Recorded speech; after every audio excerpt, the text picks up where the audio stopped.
السلام علیکم۔ جہان داستان میں آپ کا خیر مقدم ہے۔ امید ہے کہ آپ خیریت سے ہوں گے۔ رین بسیرا کی ایپیسوڈ 11 ملاحظہ فرمائیے۔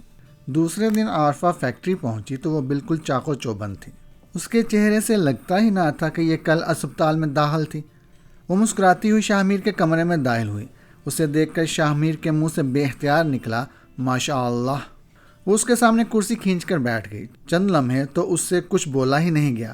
وہ ممنون نظروں سے شاہ میر کو دیکھتی رہی، پھر اس کی آنکھوں میں آنسو بھر آئے۔ وہ ڈبڈبائی آنکھوں اور لرزتے لبوں سے بولی، سر آپ نے مجھے بچا لیا، یہ احسان میں آپ کا زندگی بھر نہیں بھول سکوں گی۔ یہ بتاؤ تمہاری جان کا دشمن کوئی کیوں کر ہوا؟ شاہ میر نے بات کا رخ پھیرا۔ سر میں نہیں جانتی وہ حبیث شخص کون ہے، لیکن وہ اسی فیکٹری سے میرے پیچھے لگا۔ وہ یہاں مینیجر صاحب سے ملنے آتا تھا۔ اتفاق سے وہ سیٹ پر نہ ہوتے تو مجھ سے ان کے بارے میں پوچھنے آ جاتا اور انتظار کے بہانے میرے پاس بیٹھ جاتا۔ میں نے اس پر کبھی توجہ نہ دی۔ وہ 2-4 منٹ بیٹھ کر اٹھ جاتا، پھر ایک دن وہ میرے پاس جم کر بیٹھ گیا۔ میں سر جھکائے کام میں لگی رہی۔ جب میں نے دیکھا کہ وہ اٹھنے کا نام ہی نہیں لے رہا تو میں اپنی سیٹ سے اٹھی اور اشفاق صاحب کے کمرے کی طرف گئی۔ وہ اپنے کمرے میں موجود تھے۔ میں نے واپس آ کر اس شخص سے کہا کہ مینیجر صاحب اپنے کمرے میں موجود ہیں، آپ ان سے جا کر مل لیں۔ وہ میری بات سن کر مسکرایا اور بولا، میں آج آپ کے مینیجر اشفاق سے نہیں آپ سے ملنے آیا ہوں۔ مجھ سے؟ میں بڑی حیران ہوئی۔ جی آپ سے، وہ ہنس کر بولا۔ کیا آپ شاہ میر صاحب سے ملنا چاہتے ہیں؟ میں نے سنجیدگی سے پوچھا۔ جی نہیں، اس نے 2 ٹوک لہجے میں کہا۔ دیکھیں مس عارفہ، میں جانتا ہوں کہ آپ ایک معمولی تنخواہ پر یہاں ملازم ہیں۔ میں آپ کو کوٹھی، کار اور بینک بیلنس دے سکتا ہوں، آپ مجھ سے شادی کر لیں۔ اس کی بات سن کر میں نے انتہائی غصے سے اس کی طرف دیکھا اور کہا، آپ کو کسی لڑکی سے اس طرح کی بات کرتے شرم آنی چاہیے۔ آپ اپنی عمر دیکھیں، میرے باپ کے برابر آپ ضرور ہوں گے۔ خیریت اسی میں ہے کہ آپ فوراً یہاں سے چلے جائیں، ورنہ میں ابھی اپنے باس کو جا کر بتاتی ہوں۔ تمہارا باس میرا کچھ نہیں بگاڑ سکتا۔ میں نے شادی کی آفر کی ہے، تمہیں اغوا کرنے کی دھمکی نہیں دی۔ میں جاتا ہوں، لیکن اتنا جان لو کہ تم نے مجھے مسرد کر کے اچھا نہیں کیا۔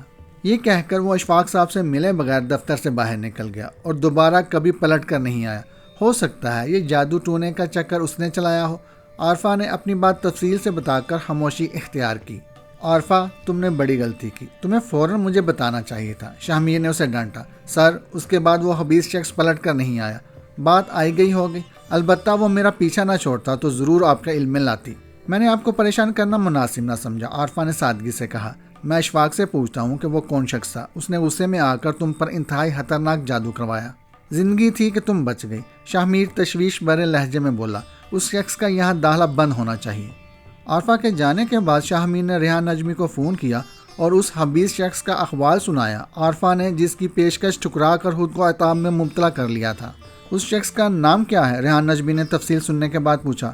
نام تو عارفہ کو نہیں معلوم، اپنے مینیجر سے پوچھتا ہوں، شاہ میر بولا، اسے ضرور معلوم ہوگا۔ ٹھیک ہے، ریحان نجمی نے کہا۔ پھر چند لمحے خاموش رہ کر بولے، شاہ میر میرے سامنے 2 نام آئے ہیں۔ جی بتائیں، شاہ میر نے تجسس سے پوچھا۔ رنگا اور رین بسیرا، ریحان نجمی نے بتایا۔ پھر بولے، بھائی یہ رنگا تو جادوگر کا نام ہوا، یہ رین بسیرا کیا ہے؟ سر جی رین بسیرا اس گھر یا کوٹھی کا نام ہوگا جہاں رنگا رہائش پذیر ہوگا۔ ہاں یہ ہو سکتا ہے، یہ عمل رنگا نامی کسی عامل نے کیا ہے۔ سوال یہ ہے کہ اسے ٹریس کیسے کیا جائے؟ ریحان نجمی بولے۔ ٹریس کر کے کیا کریں گے؟ شاہ میر نے سوال کیا۔ اسے حوالہ پولیس کیا جا سکتا ہے۔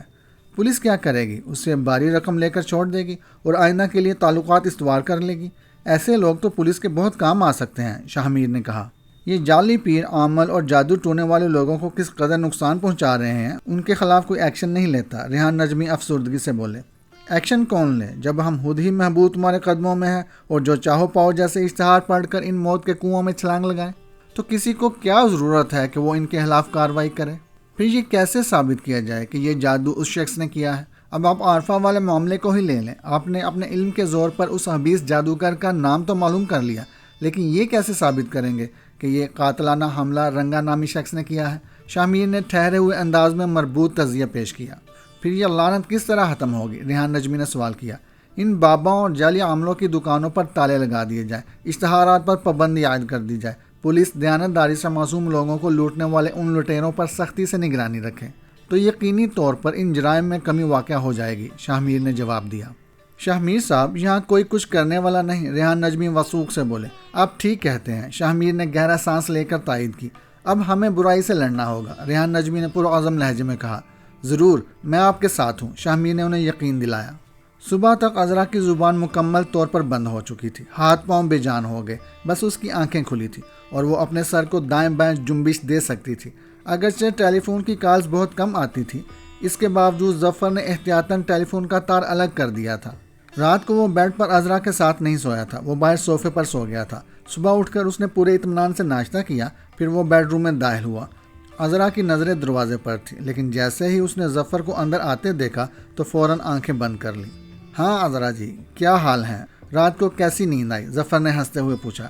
عذرا نے آنکھیں کھولی لیکن اس کی طرف نہیں دیکھا، اس کے چہرے پر کرب تھا۔ ظفر نے اس کی آنکھوں کے سامنے ہاتھ لہرایا تاکہ وہ اس کی طرف دیکھے۔ جب عذرا نے اس کی طرف دیکھا تو وہ بولا، جواب تو دیں۔ جواب دینے کے بجائے اس نے اپنی زبان کو جنبش دی، لیکن عجیب و غریب آوازوں کے سوا اس کے منہ سے کچھ نہ نکلا۔ تب وہ گویا ہوا، اوہ، ہاتھ پاؤں کے ساتھ زبان بھی مفلوج ہو گئی۔ ایسا تو میں نے نہیں چاہا تھا۔ اس کا مطلب یہ ہے کہ دعا کے قطرے کچھ زیادہ ہو گئے۔ بھلا اس طرح کیا مزہ آئے گا؟ یہ بات اس نے خاص طور پر بتائی تھی۔ اس بات کا اندازہ تو اسے رات کو ہی ہو گیا تھا کہ اس کی زبان متاثر ہوئی ہے، اور اس کی تصدیق بھی ہو گئی تھی۔ اب وہ یہ جاننا چاہتا تھا کہ اس کی سماعت بحال ہے یا نہیں۔ اگر زبان کے ساتھ سماعت بھی ختم ہو گئی ہے تو پھر انتقام کا کیا حق مزہ آئے گا؟ اس کی بات سنتے ہی عذرا کی آنکھوں میں غصے کا تاثر ابھرا اور منہ سے کچھ ایسی آواز نکلی جیسے اس کا گلا دبایا جا رہا ہو۔ اس کے رد عمل سے شاطر ظفر کو یہ اندازہ لگاتے دیر نہ لگی کہ وہ اس کی بات سن سکتی ہے۔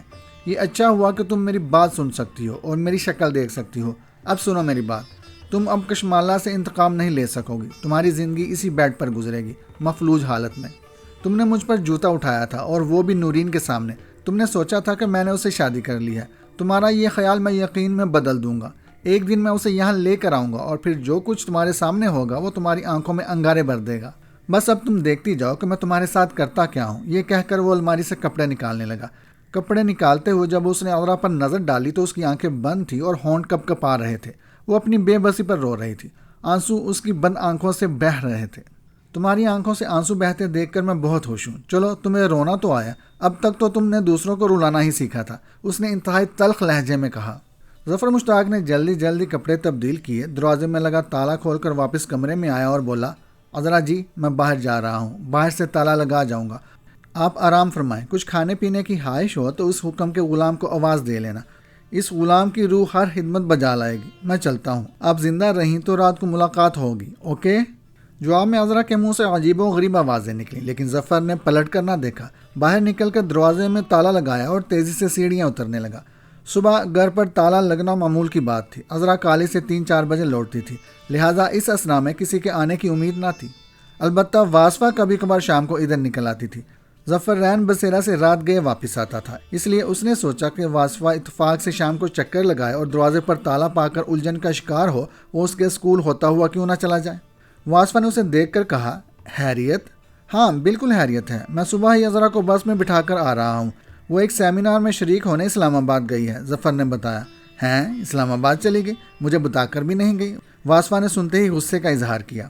بس اچانک ہی پروگرام بنا۔ رات کو انہوں نے تمہیں فون کرنا بھی چاہا لیکن فون ہی ڈیڈ تھا، بات نہیں ہو سکی، اور صبح ہی جانا تھا۔ مجھ سے جاتے ہوئے کہہ گئی تھی کہ میں تمہیں بتا دوں، ظفر نے پورے اطمینان سے کہا۔ ذرا آ جائے پھر نمٹتی ہوں اس سے۔ کب آئے گی؟ واسفہ نے پوچھا۔ میرا خیال ہے 2-3 دن لگیں گے، ظفر بولا۔ اچھا چلو خیر ہے، واسفہ نارمل ہوتے ہوئے بولی۔ ظفر بھائی وہ آ جائے تو بتا دینا۔ ہاں ٹھیک ہے، ظفر نے معاملہ آسانی سے نمٹتا دیکھ کر جلدی سے کہا اور اجازت لے کر اس کے کمرے سے نکل آیا۔ یہاں سے مطمئن ہو کر اس نے رین بسیرا کا رخ کیا۔ آج وہ اپنی مقررہ وقت سے قبل ہی وہاں پہنچ گیا تھا۔ نورین حسب معمول کچن میں مصروف تھی۔ وہ اسے گیٹ میں داخل ہوتے دیکھ کر فوراً ہی کچن سے باہر نکل آئی اور بولی، آج کچھ جلدی نہیں آ گئے کیا؟ ہاں آج گھر سے جلدی نکل آیا، ظفر نے بتایا۔ وہ رنگا جی آپ کو کئی بار پوچھ چکے ہیں، نورین نے اطلاع دی۔ ہیں، رنگا جی اٹھے ہوئے ہیں؟ ظفر مشتاق حیران ہوا اور پھر تیزی سے رنگا کے بیڈ روم کی طرف بڑھا۔ دروازہ اندر سے بند نہ تھا۔ وہ ہلکی سی دستک دیکھ کر کمرے میں داخل ہو گیا۔ یار ظفر ایک بات بتا، تیری بیوی کچھ پریشان ہے کیا؟ رنگا نے اسے دیکھتے ہی کہا۔ یہ سن کر ظفر کے پیروں تلے سے زمین کھسک گئی۔ وہ یکدم سٹ پٹا گیا، لیکن پھر اس نے ہمت سے کام لیا اور پورے یقین سے بولا، نہیں رنگا جی، ایسا تو کچھ نہیں ہے۔ یار وہ مجھے خواب میں دکھائی دی، خاصی بے چین اور پریشان تھی۔ وہ کہہ رہی تھی کہ وقت کم ہے، کشمالہ کا فوراً بیڑا غرق کرو۔ رنگا جی وہ تو بہت خوش تھیں۔ رات کو ہم لوگ ایک شادی میں گئے تھے اور صبح کو وہ اسلام آباد چلی گئی، اپنے کالج کے ضروری کام۔ 2-3 دن میں واپس آئیں گی، میں انہیں بس میں بٹھا کر آ رہا ہوں۔ ظفر نے پورے اطمینان سے جھوٹ بولا۔ اچھا چلو ٹھیک ہے، رنگا نے کسی حد تک مطمئن ہو کر کہا۔ تم نے ابھی قبرستان والا عمل تو نہیں کیا ہوگا؟ نہیں، ابھی نہیں ہو سکا، میں روز قبرستان کا چکر لگا رہا ہوں مگر کسی عورت کی میت ہی نہیں آ رہی، ظفر نے پر یقین لہجے میں کہا۔ اچھا کہہ کر رنگا نے اپنی چمکتی آنکھوں سے ظفر کے چہرے پر نظر ڈالی، سام کی طرح اپنی زبان لپ لپائی، پھر اسے جانے کا اشارہ کیا۔ چلو ٹھیک ہے۔ ظفر نے اپنی جان چھٹتی دیکھ کر ایک لمحے کی بھی تاخیر نہ کی، وہ فوراً کمرے سے باہر آ گیا۔ شاہ میر کو اس شخص پر بڑا غصہ تھا جو اس کی فیکٹری میں داخل ہو کر اس کی سیکرٹری کو موت کے منہ میں دھکیل گیا تھا۔ اس کی شدید خواہش تھی کہ اسے پولیس کے حوالے کرے، لیکن وہ یہ بھی جانتا تھا کہ اس کا جرم ثابت کرنا آسان نہ ہوگا جبکہ پولیس کی چاندی ہو جائے گی۔ پھر اسے خیال آیا کہ اس شخص کے ذریعے اس عامل تک پہنچا جا سکتا ہے جس نے عارفہ کو جادو کا ہدف بنایا۔ اگر ایسا ہو گیا تو ایک بڑا کام ہوگا۔ پھر اس نے اپنے ذہن میں حکمت عملی مرتب کر کے گھنٹی بجائی۔ جی سر، بیل کی آواز سن کر چپراسی اندر آیا۔ ذرا اشفاق صاحب کو بلائیں، شاہ میر نے کہا۔ جی اچھا، چپراسی باہر چلا گیا۔ 2 منٹ کے بعد مینیجر اشفاق دروازہ کھول کر اندر داخل ہوا۔ شاہ میر نے اس کا چہرہ بغور دیکھا، وہ اسے کچھ پریشان سا دکھائی دیا۔ وہ شاہ میر کے سامنے مؤدبانہ کھڑا ہو گیا اور آہستہ سے بولا، سر آپ نے بلایا؟ ہاں بیٹھیں، شاہ میر نے کرسی کی طرف اشارہ کیا۔ کیا حال ہے؟ جی اللہ کا شکر ہے، اشفاق نے کرسی سنبھالتے ہوئے کہا۔ بھئی یہ کس قسم کے لوگ یہاں آنے لگے ہیں؟ شاہ میر نے اس کی طرف دیکھتے ہوئے پوچھا۔ کون لوگ سر؟ اشفاق سمجھ تو گیا کہ شاہ میر کا کس طرف اشارہ ہے، پھر بھی وضاحت کے لیے پوچھا۔ وہ شخص کون تھا جو آپ کے پاس آتا تھا، پھر وہ عارفہ سے ملا، اسے شادی کی پیشکش کی، اس کے انکار کرنے پر اس پر جادو کا جان لیوا حملہ کروا دیا؟ شاہ میر کے لہجے میں تلخی تھی۔ سر وہ ایک سپلائر ہے، کوٹیشن دینے آیا تھا، وہ پہلی بار فیکٹری آیا تھا۔ کیا نام ہے اس کا؟ دلدار فرخ، اشفاق نے بتایا۔ آئندہ وہ شخص فیکٹری میں داخل نہ ہو، شاہ میر نے تنبیہ کی۔ نہیں ہوگا سر، میں انتظام کر دیتا ہوں۔ اب آپ نے ایک کام کرنا ہے، اس شخص سے، میرا مطلب ہے دلدار فروخ سے، کسی طرح اس عامل کا پتہ کرنا ہے جس سے اس نے عارفہ پر جادو کروایا تھا۔ اگر آپ نے عارفہ کا حوالہ دیا تو وہ کبھی آپ کو اس عامل کا نام نہیں بتائے گا، وہ فوراً ہوشیار ہو جائے گا۔ اس سے بڑی ہوشیاری سے بات کرنا ہوگی۔ آپ بے فکر ہو جائیں سر، میں اس سے کر لوں گا بات، اشفاق نے یقین دلایا۔ ظفر مشتاق اس دن بہت محتاط رہا، اس نے رنگا پر نظر رکھی اور نورین سے دور رہا۔ موقع ملنے پر نورین نے اسے بات کرنی چاہی تو وہ کنی کاٹ گیا۔ وہ اسے بات کرنے سے کیوں گریزا تھا، یہ بات نورین کی سمجھ میں نہیں آئی۔ وہ رنگا کو اس کے کمرے میں کھانا دے کر باہر آئی تو وہ ارباز کے کمرے میں خاموش بیٹھا تھا۔ نورین یہ بات جانتی تھی کہ رنگا جب تک کھانا کھا رہا ہے باہر نکل کر نہیں آئے گا، اس لیے وہ پورے اطمینان سے اسے تلاش کرتی رہی۔ کمرے میں آ گئی اور اسے خاموش بیٹھا دیکھ کر بولی، کیا ہوا ظفر جی، آج تو آپ ہاتھ ہی نہیں لگ رہے۔ رنگا جی کہاں ہیں؟ وہ پریشان ہو کر یکدم اٹھتے ہوئے بولا۔ اپنے کمرے میں کھانا کھا رہے ہیں، نورین نے اسے اطمینان دلایا۔ دیکھو ہمیں بہت محتاط رہنا ہے، ہم دور دور رہیں گے، کوئی بات نہیں کریں گے، رنگا جی کو ہم پر شبہ نہیں ہونا چاہیے، ہم دونوں اندر سے ایک ہیں، اب تم باہر جاؤ۔ ظفر بولا، جا رہی ہوں۔ کھانا کہاں کھائیں گے، یہاں یا بڑے کمرے میں؟ نورین نے پوچھا۔ بڑے کمرے میں، تم وہاں مت آنا، میں ٹرے خود کچن سے لے لوں گا۔ ظفر نے ہدایت کی۔ ٹھیک ہے، نورین نے کمرے سے نکلتے ہوئے کہا۔ ابھی ظفر کھانا کھا ہی رہا تھا کہ نورین کمرے میں دروازے پر آئی اور بولی، آپ کو رنگا جی بلا رہے ہیں۔ اچھا، ظفر مشتاق کھانا چھوڑ کر اٹھ گیا اور رومال سے ہاتھ پونچھتا تیزی سے رنگا کے کمرے میں داخل ہوا۔ رنگا کھانا کھا چکا تھا اور اس وقت بیڈ پر تکیوں سے ٹیک لگائے نیم دراز تھا۔ رنگا نے ظفر کو دیکھ کر جو کہا وہ اسے پریشان کرنے کے لیے کافی تھا۔ یار ظفر ایک کام کرو، مارکیٹ چلے جاؤ، وہاں سے ایک الو لے کر آؤ، رنگا نے کہا۔ بظاہر اس میں کوئی پریشان کن بات نہ تھی، لیکن یہ سن کر ظفر کے چہرے پر ہوائیاں اڑنے لگی تھیں۔ الو منگانے کا مطلب وہ اچھی طرح جانتا تھا۔ لگتا تھا جیسے کشمالہ کے کیس کو اس نے اپنے ہاتھ میں لے لیا ہو۔ عذرا اسے پریشان خال خواب میں نظر آئی تھی اور اسی پریشانی میں اس نے کشمالہ کو ختم کر دینے پر اصرار کیا تھا۔ ظفر یہ بات اچھی طرح جانتا تھا کہ رنگا جب کسی سے کوئی وعدہ کر لیتا ہے تو اسے ہر قیمت پر پورا کرتا ہے، اور وہ یہی نہیں چاہتا تھا کہ عذرا کا انتقام کسی طور پورا ہو۔ اگرچہ وہ گھر پہ تالے میں بند معذور حالت میں بیڈ پر پڑی تھی، اس کی سمجھ میں نہیں آ رہا تھا کہ وہ پریشان حالت میں رنگا کے ہاتھ میں کس طرح آ رہی تھی۔ کیا رنگا کے سامنے اس کا راز تو نہیں کھل گیا؟ کیا ہوا تمہیں؟ رنگا نے اس کے پریشان چہرے پر نظر ڈالتے ہوئے کہا، پھر اس کا جواب سنے بغیر آگے بولا، بھئی تمہاری بیوی نے بڑا پریشان کیا ہوا ہے، وہ کہہ رہی ہے کہ اپنا کیا ہوا وعدہ پورا کرو، اب وعدہ تو پورا کرنا ہوگا، جاؤ تم مارکیٹ جاؤ، میں آج ہی اس جھگڑے کو نمٹائے دیتا ہوں۔ اچھا جی میں جاتا ہوں، ظفر نے فرما برداری سے کہا۔ دوسرے دن مینیجر اشفاق شاہ میر کے کمرے میں خوش خوش داخل ہوا۔ آج تو بڑے خوش نظر آ رہے ہیں، شاہ میر نے اسے کرسی پر بیٹھنے کا اشارہ کیا۔ سر بڑی اچھی خبر لایا ہوں، میری دلدار فروخ سے بات ہو گئی، میں نے اس سے نہ صرف رنگا کا پتہ معلوم کر لیا بلکہ اس کا ٹھکانہ بھی دیکھ آیا ہوں۔ اشفاق نے مسکراتے ہوئے کہا۔ ہیں، اتنی جلدی یہ کیسے ہوا؟ شاہ میر حیرت زدہ رہ گیا۔ سر میں مظلوم بن گیا. میں نے اپنے بے اولاد ہونے کی جھوٹی کہانی سنائی.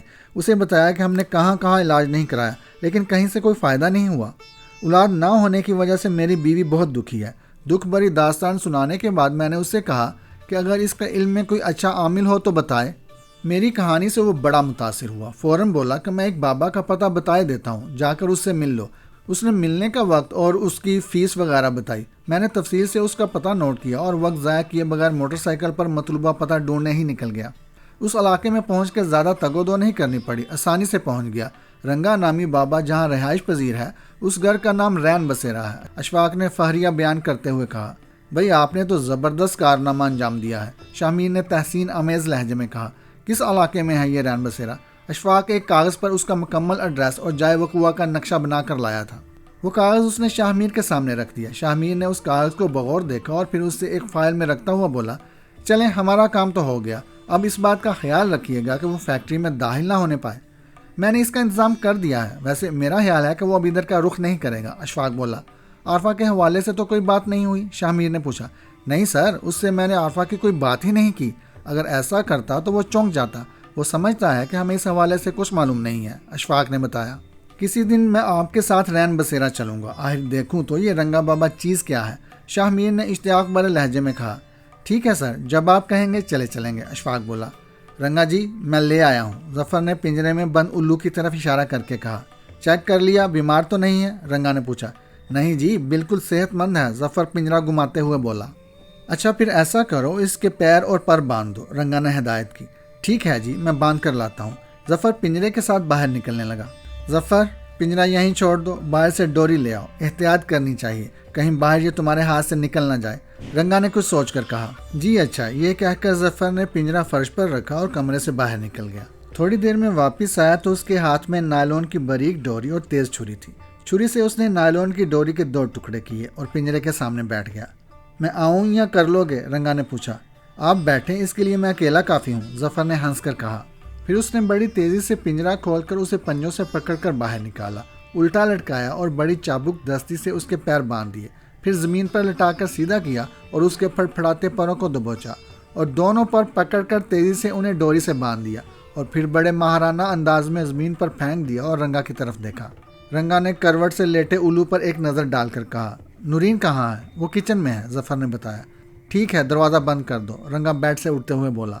ظفر دروازہ بند کر کے پلٹا تو رنگا فرش پر الو کے نزدیک بیٹھ چکا تھا. ظفر بھی رنگا کے قریب ہی براجمان ہو گیا. رنگا نے ڈوری سے جکڑے الو پر نظریں جما دی. 2 بار تیزی سے سام کی طرح زبان اندر باہر کی اور پھر تیزی سے کچھ پڑھنے لگا. 2-3 منٹ کے بعد وہ پڑھتے پڑھتے الو پر پھونک مارتا اور پھر تہمکانہ لہجے میں کہتا, کشماللہ. پھونک مارتے ہی الو اپنے پر پھڑپھڑانے کی کوشش کرتا اور پھر ساکت ہو جاتا. آدھے گھنٹے تک یہ عمل جاری رہا. ظفر بظاہر ان الفاظ کو سننے کی کوشش کرتا جو رنگا کے منہ سے نکل رہے تھے, لیکن کچھ سمجھ میں نہ آتا سوائے ان الفاظ کے جو وہ بلند آہنگ میں ادا کرتا. عمل ختم ہوا تو رنگا نے چھری کی طرف اشارہ کیا. ظفر نے نزدیک پڑی تیز چھری اٹھا کر اس کے ہاتھ میں تھما دی. اس نے چھری پر کچھ پڑھ کر پھونکا اور الو کی طرف اشارہ کیا. ظفر نے الو کو اٹھا کر اس کے نزدیک کر کے سر پکڑا اور اسے چت لٹا کر مضبوطی سے تھام لیا. رنگا نے کچھ پڑھ کر چھری 3 بار اوپر اٹھائی اور تیزی سے اس کی گردن پر پھیر دی. گردن کٹتے ہی تیزی سے خون بہنے لگا. رنگا نے اس کے بندھے ہوئے پر پکڑے اور کھڑا ہو گیا. ظفر نے جلدی سے دروازہ کھولا. رنگا گردن کٹے الو کو لے کر باہر نکلا. الو کا سر اس کی گردن سے جڑا تھا. گردن سے خون جاری تھا. رنگا نے الو کو ہوا میں اچھالا اور بولا, رائس سنبھال. الو اوپر جاتے ہی فضا میں تحلیل ہو گیا. اس جان لیوا عمل کے بعد رنگا بیڈ پر آنکھیں موندے لیٹا تھا. اس کے کمرے کا دروازہ کھلا تھا. ظفر دروازے پر کھڑا اپنے آپ میں اندر جانے کی ہمت پیدا کر رہا تھا. وہ آج رین بسیرا قبل از وقت آ گیا تھا. عذرا کے سلسلے میں اس نے جو منصوبہ بندی کی تھی اس میں وہ کئی بار رد و بدل کر چکا تھا. یہاں آتے ہی اسے رنگا کے سامنے پیش ہونا پڑا تھا. رنگا کو عذرا ہاں میں پریشان حال نظر آئی تھی, جس کی ظفر نے فوراً تردید کر دی تھی اور عذرا کے اسلام آباد جانے کی کہانی گڑھ دی تھی. دراصل وہ اس معاملے میں رنگا کو شریک کرنا نہیں چاہتا تھا, لیکن بعد کے حالات نے ظفر کو بند گلی میں لا کھڑا کیا تھا. اب اس کے لیے ضروری ہو گیا تھا کہ وہ اس سلسلے میں رنگا کو اعتماد میں لے. چند لمحے وہ دروازے پر کھڑا فیصلہ کرتا رہا, پھر ہمت کر کے قدم آگے بڑھائے. وہ بیڈ کے پاس آ کر کھڑا ہو گیا. رنگا آنکھیں بند کیے لیٹا تھا. ظفر جانتا تھا کہ وہ سو نہیں رہا ہے. اس نے رنگا کے پیروں کی طرف ہاتھ بڑھاتے ہوئے کہا, گرو میں آپ کے پیر دبا دوں؟ رنگا نے اس کی آواز سن کر آنکھیں کھولی، ایک نظر اس کے چہرے پر ڈالی اور اپنی ٹانگیں پھیلاتے ہوئے بولا، ہاں یار دبا دو۔ ظفر فوراً بیڈ کے کنارے بیٹھ گیا اور اس کی ٹانگیں دبانے لگا۔ اسے ٹانگیں دبانے کی عادت تھی، وہ اکثر عذرا کی ٹانگیں دباتا تھا، اسے بڑا سکون ملتا تھا۔ ظفر کو ٹانگیں دباتے ابھی 2-4 منٹ ہی ہوئے تھے کہ رنگا کو مزہ آنے لگا۔ وہ بڑی آسودگی سے بولا، یار ظفر تم تو بڑی اچھی ٹانگیں دباتے ہو۔ شکریہ رنگا جی، ظفر خوش ہو کر بولا۔ رنگا کو ٹانگیں دبوانے میں اتنا مزہ آیا کہ وہ غنودگی میں چلا گیا۔ کچھ دیر بعد اچانک اس کی آنکھ کھلی تو اس نے کسی کا سر اپنے پیروں پر محسوس کیا، ساتھ ہی پیروں پر نمی سی محسوس ہوئی۔ اس نے سر اٹھا کر دیکھا تو ظفر کو اپنے پیروں سے لپٹا پایا، وہ سسک سسک کر رو رہا تھا۔ رنگا فوراً اٹھ کر بیٹھ گیا اور روتے ہوئے ظفر سے پوچھا، اوے ظفر کیا ہوا، کیوں رو رہا ہے؟ ظفر نے ہاتھوں سے آنسو پونچھے اور بڑے درد بھرے لہجے میں بولا، مجھ سے غلطی ہو گئی۔ کیسی غلطی؟ رنگا نے بیٹھتے ہوئے تکیوں سے ٹیک لگائی اور اسے فکر مند انداز میں دیکھا، پھر بولا، میں صبح سے تمہیں پریشان دیکھ رہا ہوں، آخر کیا کر بیٹھا ہے تو؟ رنگا جی مجھ سے بڑی بھیانک غلطی ہو گئی ہے، پر جو ہوا وہ غصے کی حالت میں ہوا۔ اور یار کچھ بتا تو صحیح۔ میں نے عذرا کو قتل کر دیا ہے، اس کی لاش گھر میں پڑی ہے، ظفر نے انکشاف کیا۔ اوے تو کیا کہہ رہا ہے؟ اوے تو کہہ رہا تھا کہ وہ اسلام آباد گئی ہیں۔ رنگا کو یاد آیا، رنگا جی میں نے جھوٹ بولا تھا، مجھے معاف کر دیں، ظفر نے اس کے پیروں پر سر رکھتے ہوئے کہا۔ اور یار سیدھا ہو کر بیٹھ، رنگا اپنے پیر سمیٹتے ہوئے بولا، تو نے قتل کیوں کیا اسے؟ میں رات کو گھر پہنچا تو وہ ایک مرد کے ساتھ رنگ رلیاں منا رہی تھی، میں نے کچن سے چھری اٹھائی، اتنی دیر میں وہ شخص نکل کر بھاگ گیا، تب میں نے پیر در پیر وار کر کے اسے لہو لہان کر دیا۔ رنگا جی وہ زخموں کی تاب نہ لا کر چل بسی۔ وہ مرد کون تھا؟ رنگا نے پوچھا۔ اندھیرے کی وجہ سے میں اسے صاف طور پر نہیں دیکھ پایا، لیکن مجھے لگتا ہے کہ وہ میرا کزن تھا۔ ظفر بڑی روانی سے جھوٹ بولے چلا جا رہا تھا، آنکھوں میں بھرے آنسو اس کہانی کی تصدیق کر رہے تھے۔ یہ تو نے بڑا غلط کام کیا، رنگا نے فکر مندی سے کہا۔ کیا کرتا رنگا جی، غصے میں اندھا ہو گیا تھا، ظفر بولا، بعد میں بہت پچھتایا۔ اب بول کیا کرنا ہے؟ رنگا نے پوچھا۔ مسئلہ لاش کو ٹھکانے لگانے کا ہے، ظفر جلدی سے بولا۔ تو ایسا کر، لاش یہاں لے آ، رنگا نے کچھ سوچ کر کہا۔ رنگا جی یہاں؟ ظفر ہچکچاتے ہوئے بولا، جبکہ وہ دل سے چاہتا یہی تھا۔ ہاں لے آئے گا؟ رنگا نے پوچھا۔ ہاں لے آؤں گا رنگا جی۔ دفن کہاں کریں گے؟ ظفر نے پوچھا۔ یار اب کمرے میں تو کر نہیں سکتے، بکھیڑا پھیل جائے گا، پھر گھر میں نورین بھی ہے، اس سے بھی چھپانا ہوگا۔ ایسا کرتے ہیں، مکان کے پچھلے والے حصے میں گڑھا کھود لیتے ہیں، وہاں اینٹوں کا فرش ہے۔ رنگا بولا، ٹھیک ہے رنگا جی، لیکن یہ کام کریں گے کب؟ آج رات کو ہی کرنا ہوگا، میں نورین کا بندوبست کرتا ہوں، تو گھر جا اور رات کے 12 بجے تک لاش بوری میں بند کر کے لے آ۔ کر لے گا یہ کام؟ رنگا نے تصدیق چاہی۔ جی گرو کر لوں گا، ظفر نے رنگا کے پاؤں پکڑتے ہوئے کہا۔ آپ کا یہ احسان میں کبھی نہیں بھولوں گا۔ جا یار کام کر، رنگا نے بے نیازی سے کہا۔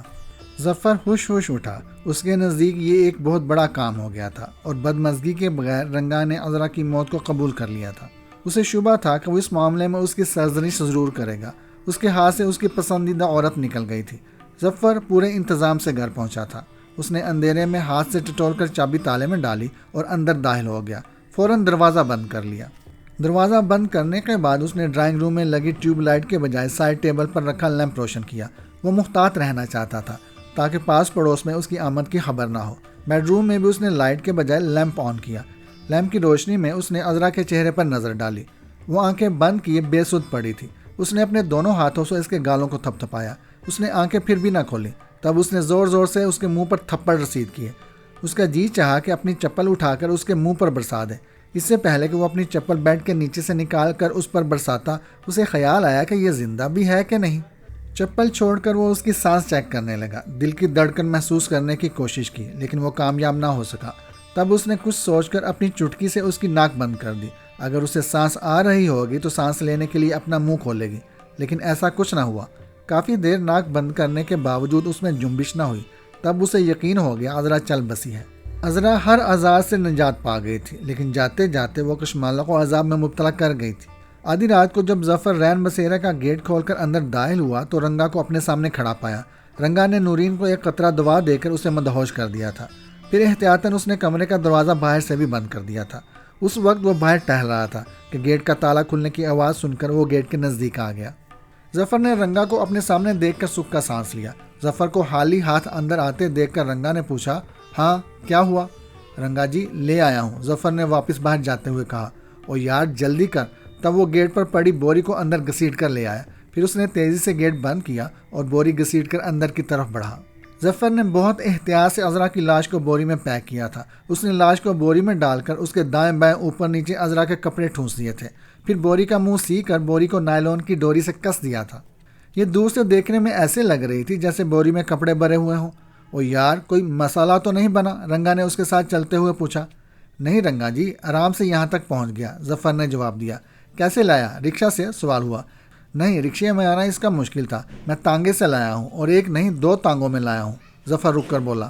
کیا مطلب؟ رنگا نے وضاحت چاہی۔ ایک تانگے میں لاتا تو ہو سکتا تھا کہ تانگے والا نشاندہی کر دیتا، اب پہلے تانگے والے کو معلوم نہیں کہ میں نے بوری کہاں اتاری، اور اسی طرح دوسرے تانگے والے کا علم یہ نہیں کہ میں بوری کہاں سے لایا تھا، ظفر نے بتایا۔ اور یار ظفر، تو بڑا ہوشیار نکلا، رنگا نے ہنستے ہوئے کہا۔ چل پھر کام شروع کرتے ہیں۔ پھر دونوں نے مل کر چاند کی مدھم روشنی میں تیز گڑھا کھودا اور اس میں بوری کو ڈال کر گڑھا برابر کر دیا اور اس پر اینٹیں جما دی۔ عذرا کی لاش دفنانے کے بعد ظفر نے سکون کا گہرا سانس لیا۔ ایک انتہائی مشکل کام بہت آسانی سے انجام پا گیا تھا۔ وہ رنگا کا دل سے ممنون تھا جس نے اس کا ساتھ دے کر اس کام کو آسان بنا دیا تھا۔ منہ ہاتھ دھو کر ظفر نے کچن میں جا کر چائے بنائی۔ تھوڑی دیر بعد رنگا بھی ارباز والے کمرے میں آ گیا۔ دونوں نے مل کر چائے پی۔ چائے پیتے ہوئے رنگا نے پوچھا، اب کیا کرو گے؟ یہیں رہو گے یا گھر جاؤ گے؟ میری سمجھ میں نہیں آ رہا کہ کیا کروں۔ ویسے اب میرا گھر جانے کو جی نہیں چاہ رہا، سوچ رہا ہوں کہ وہ گھر چھوڑ دوں، کہیں اور کرائے پر لے لوں۔ پھر ایسا کرو، کہیں اور جانے کی کیا ضرورت ہے، تم یہیں شفٹ ہو جاؤ، بڑے کمرے میں رہائش اختیار کر لو، اور وہ چھوٹا کمرہ ہے اسٹور ٹائپ، اس میں اپنے کپڑوں کی الماری رکھ لو اور کھاؤ پیو عیش کرو۔ رنگا نے اسے پیشکش کی، اور یہ پیشکش ظفر کے لیے بلی کے باغوں چھینکا ٹوٹنے جیسی تھی۔ اس نے راتوں رات اپنا گھر چھوڑ دیا اور رین بسیرا میں بسیرا کر لیا۔ اب رین بسیرا میں 3 زندوں کے ساتھ 3 مردوں کا بھی بسیرا تھا۔ یہاں 3 لاشیں دفن تھیں۔ تازہ لاش تو عذرا کی تھی، اس سے قبل ارباز کو جس کمرے میں جلا کر مارا گیا تھا وہیں اسے دفن بھی کیا گیا تھا، اور ارباز سے پہلے عظمیٰ عرف دلہن بی بی کی جلی ہوئی لاش کو رنگا نے وہیں دفن کر دیا تھا جہاں وہ موت سے ہمکنار ہوئی تھی۔ رنگا کے بیڈ کے نیچے عظمیٰ کا مدفن تھا۔ عظمیٰ اپنی روح کے ذریعے رنگا سے رابطے میں رہتی تھی۔ اس نے وعدہ کیا تھا کہ وہ رنگا کو اس شام تک پہنچائے گی جس نے اس کی موہنی کو ڈس کر موت کے گھاٹ اتارا تھا۔ موہنی کی موت نے اس پر جنون طاری کر دیا تھا۔ اگرچہ وہ اس شام کو نہیں مار سکا تھا جس نے اس کی موہنی کو ڈسا تھا، لیکن اس نے انتقام کی آگ میں بسم ہو کر جانے کتنے سانپوں کو کچل ڈالا تھا، اور اس طرح رنگا انسان سے درندہ بن گیا تھا۔ انتقام کی آگ اس کے اندر آج تک نہیں بجھی تھی۔ وہ عظمیٰ کی روح سے اسی آس پر ملنے چلا آیا تھا۔ ادھر عظمیٰ کی روح خود کسی کے انتظار میں تھی۔ رنگا سے ملاقات اس کی روح کو سرشار کر گئی۔ اس نے وہ کام کر دکھایا جو شاید ہی کوئی اور کر پاتا۔ تب عظمیٰ نے وعدہ کیا تھا کہ وہ شام کو تلاش کر کے رہے گی جس نے اس کی موہنی کی جان لی تھی۔ اس گھر میں نورین کے آنے کے بعد موہنی کی یاد میں مزید اضافہ ہو گیا تھا۔ نورین بے شک خوبصورت تھی، موہنی سے کسی حد تک ملتی بھی تھی، لیکن جو بات موہنی میں تھی وہ نورین میں کہاں؟ موہنی نے رنگا کو ٹوٹ کر چاہا تھا، جبکہ رنگا جانتا تھا کہ نورین اس سے ٹوٹ کر نفرت کرتی ہے۔ وہ اگر اسے آزاد کر دیتا تو شاید لمحے کے لیے بھی اس گھر میں نہ ٹکتی۔ نورین کی نفرت کے باوجود وہ اسے چھوڑنے کے لیے تیار نہ تھا، اسے ٹوٹ کر چاہنے والی کی جھلک جو اس میں موجود تھی۔ پھر ایک رات وہ ہوا جس کا اسے صدیوں سے انتظار تھا۔ وہ گہری نیند سو رہا تھا کہ کسی نے اس کے پاؤں کا انگوٹھا پکڑ کر ہلایا۔ رنگا کی فوراً آنکھ کھل گئی۔ اس نے پلٹ کر نورین کو دیکھا، وہ بے خبر سو رہی تھی۔ تب اس کے دماغ میں آواز آئی، رنگا، یہ میں ہوں۔ کون؟ عظمیٰ؟ رنگا نے ذہنی لہر کے ذریعے جواب دیتے ہوئے پوچھا۔ ہاں، میں ارباز کے کمرے میں جاتی ہوں، وہاں آ جاؤ، یہاں نورین سو رہی ہے، اٹھ گئی تو رب ٹوٹ جائے گا۔ عظمیٰ نے اسے راستہ دکھایا۔ ٹھیک ہے، تم چلو، میں آتا ہوں۔ یہ کہہ کر رنگا فوراً ہی اٹھ گیا، کمرے سے نکل کر دروازے کو باہر سے بند کر دیا تاکہ اگر نورین کی آنکھ کھل جائے تو وہ کمرے سے باہر نہ آ سکے۔ ارباز کے کمرے میں داخل ہو کر اس نے دروازہ اندر سے بند کیا اور بیڈ پر بیٹھ گیا اور اس سے رابطہ کیا۔ ہاں عظمیٰ؟ رنگا، میں تمہارے لیے ایک زبردست خبر لائی ہوں۔ اس قاتل شام کو بلا آخر میں نے ڈھونڈ نکالا ہے۔ کہاں ہے وہ؟ رنگا یکدم خوشی سے اچھل کر بولا۔ تمہارے گاؤں میں۔ رنگا، میں نے اسے کہاں کہاں نہیں ڈھونڈا، لیکن وہ ملا تو کہاں؟ پھر میں گاؤں جاؤں، لیکن وہ مجھے کہاں ملے گا؟ تم اس کی فکر نہ کرو، اس تک پہنچانا میری ذمہ داری۔ تم بس گاؤں پہنچو۔ کب جاؤ گے؟ میرے بس میں ہوتا تو ابھی اڑ کر پہنچ جاتا، اور اگر میرے بس میں ہوتا تو میں ابھی اڑا کر لے جاتی۔ خیر، کوئی بات نہیں، تم صبح ہی روانہ ہو جاؤ، میں تمہارے ساتھ ہوں گی۔ ظفر صبح اٹھنے کا عادی تھا۔ جب وہ بڑے کمرے سے باہر آیا تو اس نے حلاف توقع رنگا کو ٹہلتا ہوا پایا۔ وہ نئے کپڑوں میں ملبوس تھا، لگتا تھا جیسے کہیں باہر جانے کی تیاری ہے۔ رنگا جی، خیر تو ہے، کہیں جانے کی تیاری ہے کیا؟ ظفر اس کے پاس آ کر بولا۔ او یار، میں بس تجھے اٹھانے ہی آ رہا تھا، رنگا اسے دیکھ کر خوش ہوتے ہوئے بولا۔ یار ظفر، ایسا کر، مجھے گاڑی لا دے، یار میں اپنے گاؤں بدرپور جانا چاہتا ہوں۔ کوئی خاص بات ہے کیا؟ ظفر نے پوچھا۔ ہاں یار، بات تو خاص ہے، پر تجھے آ کر بتاؤں گا، رنگا نے جواب دیا۔ میں تجھے اپنے ساتھ لے جاتا، پر نورین یہاں اکیلی رہ جائے گی، دوسرے سائلین مایوس لوٹیں گے۔ کوئی مسئلہ نہیں ہے، آپ جائیں، میں گاڑی لے آتا ہوں۔ واپس بھی اسی گاڑی میں آئیں گے؟ ظفر نے پوچھا۔ ہاں یار، شام تک واپسی ہو جائے گی، رنگا نے بتایا۔ اور دیکھ، پیسے کی فکر مت کرنا، گاڑی والا جو مانگے دے دینا۔ ٹھیک ہے رنگا جی، میں گاڑی لے کر آتا ہوں۔ یہ پہلا موقع تھا کہ رنگا نے اس گھر کی چار دیواری سے قدم باہر نکالا تھا۔ گھر میں بھی اس کی محدود موومنٹ تھی، اس کا زیادہ تر وقت اپنے کمرے میں ہی گزرتا تھا۔ بس سائلین سے ملاقات کے لیے وہ بڑے کمرے میں آتا تھا اور یہاں سے فارغ ہو کر سیدھا اپنے کمرے میں گھس جاتا تھا۔ وہ کچن میں بھی نہیں جاتا تھا، چاہے نورین بے شک وہاں کام کر رہی ہو۔ اس کی اچانک روانگی کے بارے میں ظفر باوجود کوشش کے کوئی اندازہ نہیں لگا پایا تھا۔ نورین بھی حیران تھی۔ جب وہ روانہ ہو رہا تھا اس وقت نورین کچن میں کام میں مصروف تھی۔ وہ اس سے ملنے اندر گیا اور نہ ہی اس نے آواز دے کر اسے باہر بلایا تھا۔ ظفر نے جب گاڑی باہر آنے کی اطلاع دی تو وہ تیزی سے گیٹ کی طرف بڑھ گیا تھا۔ اسے گیٹ سے باہر نکلتے دیکھ کر نورین بھاگتی ہوئی باہر آئی۔ جب وہ گیٹ پر پہنچی تو رنگا گاڑی میں بیٹھ چکا تھا اور ظفر گاڑی کے پاس کھڑا تھا۔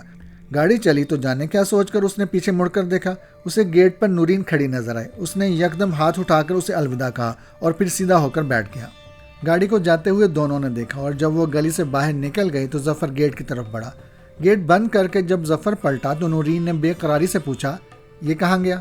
اپنے گاؤں، ظفر نے کمرے کی طرف بڑھتے ہوئے جواب دیا۔ کیوں؟ وہاں کیا اس کی میاں مر گئی ہے؟ نورین تلخی سے بولی۔ نہیں، اگر ایسا ہوتا تو بتا کر جاتا، کہہ گیا ہے کہ شام تک لوٹ آئے گا، ظفر نے مسکرا کر کہا۔ اللہ کرے یہ کبھی واپس نہ آئے، وہیں مر جائے۔ وہ اتنی آسانی سے مرنے والوں میں سے نہیں ہے، ظفر نے یقین دلایا۔ ظفر جی دیکھنا، ایک دن یہ کتے کی موت مرے گا، اگر میرے بس میں ہو تو اس کے ٹکڑے کر دوں۔ نورین کے لہجے میں زہر گلا ہوا تھا۔ ایک تم بھی تو کچھ نہیں کرتے، کہا تھا گولی مار دو، اس کے لیے راضی نہیں ہو تو پھر وہ دوا ہی پلا دو، کم از کم مفلوج تو ہو جائے۔ او پاگل، اگر یہ مفلوج ہو گیا تو اسے کون سنبھالے گا؟ ظفر نے خدشہ ظاہر کیا۔ سنبھالنے کی کیا ضرورت ہے، اسی گھر میں گڑھا کھود کر داب دینا۔ تم اسے جانتی نہیں ہو، وہ قبر پھاڑ کر باہر نکل آئے گا، اس کے بعد اس کی روح جو ہمارا حشر کرے گی وہ سین دیکھنے والا ہوگا، ظفر نے ہنستے ہوئے کہا۔ جاؤ ظفر جی، بڑے بزدل ہو، نورین چڑ کر بولی۔ میں بزدل ہی بلا، ظفر نے کہا۔ اچھا وزرا باجی کا کیا بنا؟ مجھ سے دوا لے گئے تھے، نورین کو یک یاد آ گیا۔ ہاں نورین، تم سے بات کرنے کا موقع نہیں ملا، آؤ تمہیں ساری کتھا سناتا ہوں۔ وہ دونوں پھر بڑے کمرے میں ہی بیٹھ گئے۔ ابھی سائلین کے آنے میں وقت تھا۔ ظفر نے ساری داستان مزے لے کر سنا دی۔ ایسی تنہائی پھر کہاں ملنے والی تھی؟